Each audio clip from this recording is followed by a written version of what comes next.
Do not be concerned with the world. Indeed, do not be concerned with the world. The world goes on itself. It flows, it moves in its own way. It is always in trouble. It has always been in trouble, and it will always remain in trouble. Whether it was the time of Buddha, Mahavir, Jesus, Lao Tse, or anyone else. That is the way of the world. You cannot do anything. You cannot transform the world. No one, neither Jesus, nor Buddha, nor Mahavir, nor Lao Tse, nor Zarathustra could transform it. You cannot do anything, so do not try to be a great reformer, a revolutionary, a messiah. Don't try. You simply be concerned with yourself, enjoy your solitariness, just like a rock or a tree or a river, useless. What is the use of a rock just lying there under the rain, under the sun, under the stars? What is the use of this rock? No use. The rock enjoys itself being that way. Just be a rock. There are rock gardens in Japan, in Zen monasteries known as Zen gardens. They make rock gardens particularly to explain this. There are no trees in that garden, just sand and rocks. A solitary rock just sits there, and the master says to the disciple, go and be the rock. This is, rock means your energy is frozen. It is a parable, a haiku. Be stone-like. In Osho's dynamic meditation, after the initial stages, like for instance, simple thing you take into account. You make love. You start with foreplay. Tremendous activities there. The activity intensifies when you go into the main course. Then the activity continues through the afterplay. Then suddenly all your energies are exhausted. When your energies are exhausted, but there is a tremendous energy generated, so you cannot fall asleep.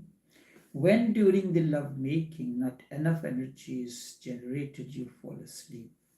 When there is enough energy generated that way, you are super active and so much of energy is available, and that energy becomes your meditation. That energy becomes your dhyan. And that time you are frozen like a rock. This is why Zen gardens, they use be like a rock, a solitary rock that sits there. The master says to the disciple, go and be the rock. Just like the rock. Do not be bothered about the world. Be not bothered about the sun, the rain, or anything. The rock remains there. Whatsoever happens to the world, in the world, it is not worried. It is always in a state of meditation. You can create your own state of rock. Rock does not literally mean rock. It is a metaphor. Metaphor when your energies are frozen, concentrated, not moving anywhere. Does the energy of rock move anywhere? It is just frozen. and it is frozen, just like a water has become frozen, it is not moving in any direction. And in that state, something happens to you. Unless you are really prepared to be useless, and rock remains there just like useless. So what Zen did it, use this opportunity of being uselessness as a metaphor of meditation. When you attain to the state of meditation, what are you going to gain? Are you going to get money from it? Or is there an utility of a man who meditates? No. He becomes totally useless. And useless in the eyes of the world. He is no more utilitarian. But this state of solitariness or absence of utilitarianness becomes a great benediction for you. You attain to inner peace, you attain to inner silence, and you begin to commune with yourself.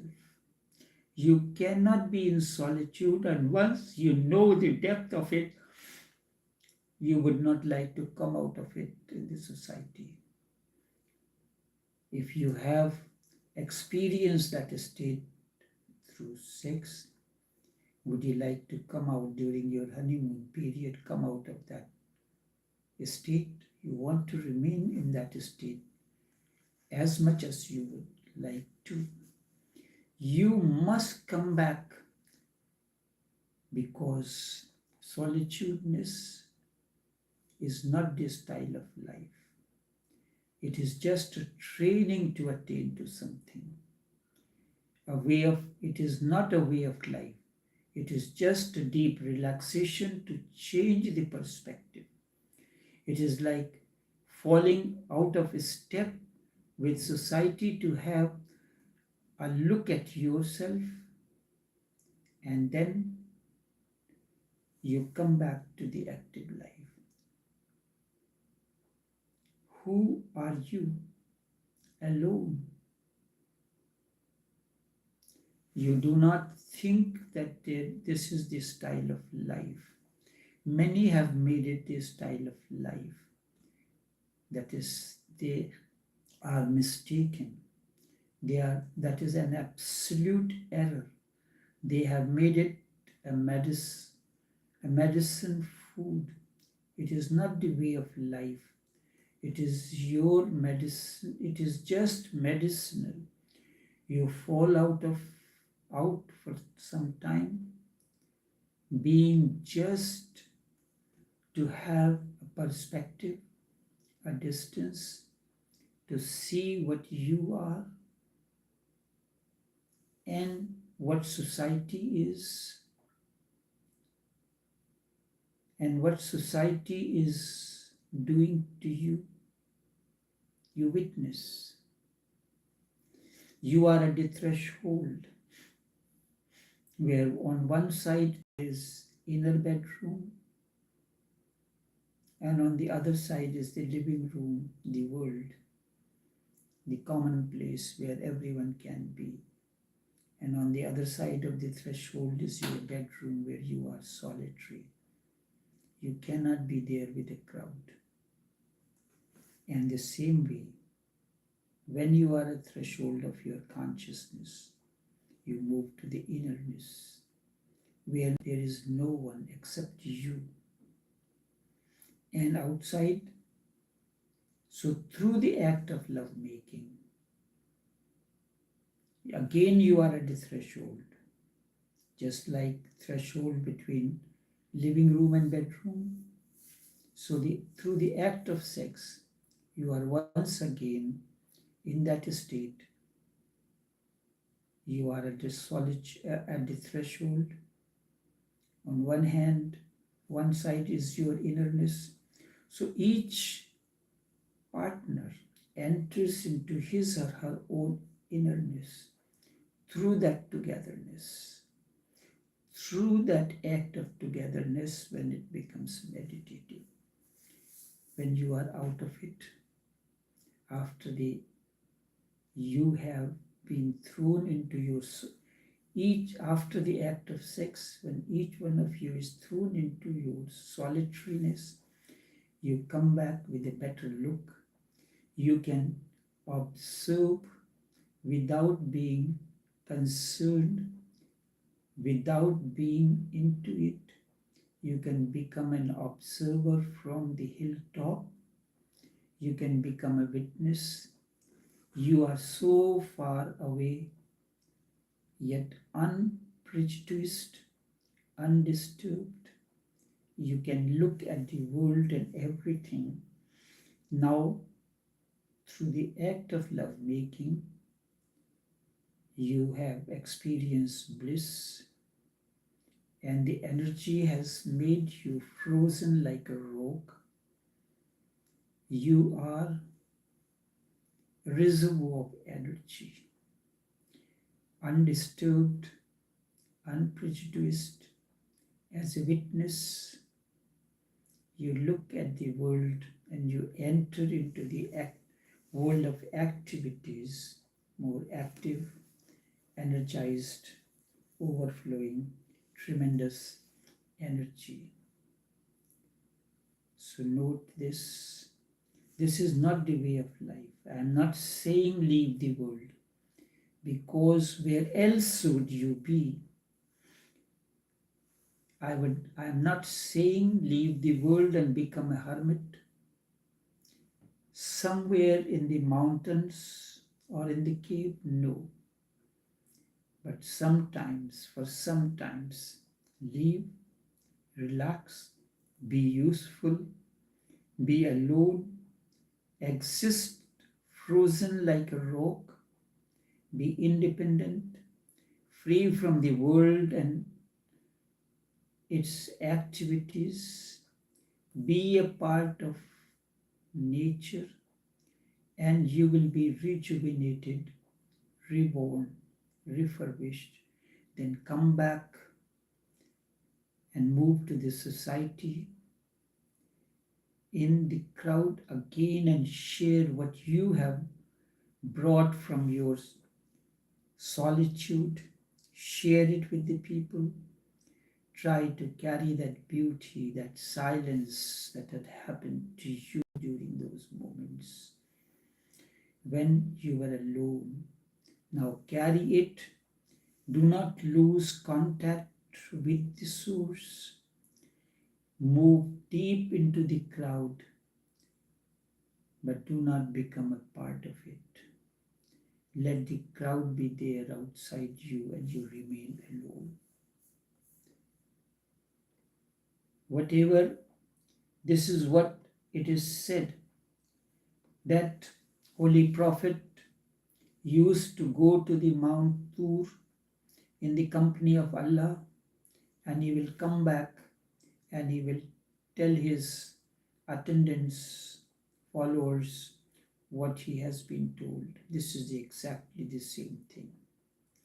You had gone into that state of solitude, a state of aloneness, when you are useless to the society. You experience the moments of bliss and harmony and oneness there. You return to the world of activities, share it, and it continued for 23 years, as it is mentioned in this Islamic tradition. And the collection of that 23 years is there is scripture. So whatever you are saying, coming out of that solitariness of your intensive state of meditation, when your energies were totally frozen, is the message that you have experienced, you have realized, and you are sharing. Everyone is capable of sharing, first realizing that moment of solitude, innerness, and then Share it. When you share that moment of solitude into the words and actions, you bring about transformation in and around you. Enough for now.